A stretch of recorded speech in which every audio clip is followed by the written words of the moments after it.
Messieurs, pour commencer, si vous voulez bien nous donner le contexte dans lequel vous vous trouviez au moment de lancer ce projet d'optimisation des prix basé sur la sensibilité prix des consommateurs. Pour nous, mais comme beaucoup de personnes ici, je suppose, vous avez l'inflation galopante. Sur le marché UK, vous me rajoutez une petite couche de Brexit, ce qui fait qu'on a tout un système macro-microéconomique qui est plutôt hyper challengeant. Donc après, pour le contexte, le constat est hyper rapide. L'approche historique qu'on a du pricing n'est plus du tout adaptée vu la verticale accélération de tous les process pricing.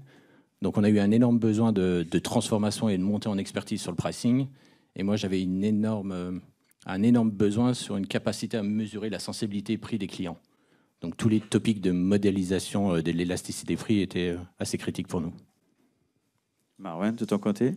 Mon cas, en fait, vu l'insularité, on a connu des épisodes d'inflation par rapport au fret, ensuite ce qui s'est passé avec l'Ukraine.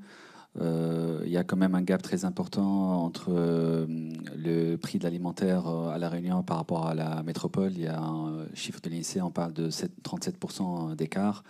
On a connu également un épisode où on s'est retrouvé en mode de duopole avec un grand concurrent suite au rachat de Vendémia à La Réunion. Donc il y a une juxtaposition d'éléments de contexte qui ont fait qu'on pouvait plus gérer le pricing comme on le faisait avant en mode Excel, et il y avait un gros besoin de capitaliser sur ce qu'on fait sur le prix. Quelles ont été les étapes de l'onboarding et surtout quelles étaient vos contraintes opérationnelles et stratégiques? La première étape d'onboarding, le setup du process. Donc à partir du moment où vous avez la data un peu structurée, ordonnée, c'est assez rapide pour nous. Ça a peut-être pris 2 mois pour la partie setup technique. J'avais un point de vigilance parce que je venais juste d'équiper le pays en étiquette électronique. Donc c'était une tech qui était plutôt non mature, tout chaud, sorti du four. Donc je faisais un peu gaffe que ça tienne bien. Et après, comme tout projet de transformation, qui dit transformation humaine.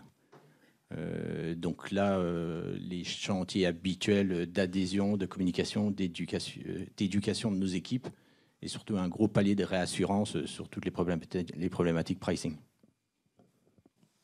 De ton côté, Marwan? Moi également, la problématique auquel on a fait face, qu'on a sous-estimé, c'est qu'on ne pouvait pas aller dans on avait construit les éléments, les règles, on a challengé notre politique de prix, notre manière de faire, qui était, elle, plutôt capée par les possibilités qu'offrait Excel et la charge de travail normale des gens. Et donc, avec un outil, ça ouvre les chakras sur les possibilités qu'on peut faire. Et donc, là, on a malgré tout zappé le fait qu'on n'a pas assez travaillé la partie chaînage. Pour préciser, ce qu'on entend par chaînage, c'est la cohérence de gamme. Donc, s'assurer par exemple qu'un t-shirt, quelle que soit la couleur ou quelle que soit la taille, soit le même prix. Ou si vous vendez un sac de croquettes de 5 kg qui soit moins cher que le sac de 10 kg et que le prix au kilo soit cohérent.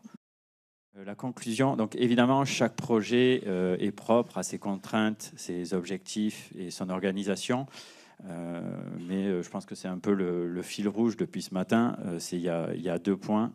C'est le change management et l'optimisation continue et la qualité de la donnée.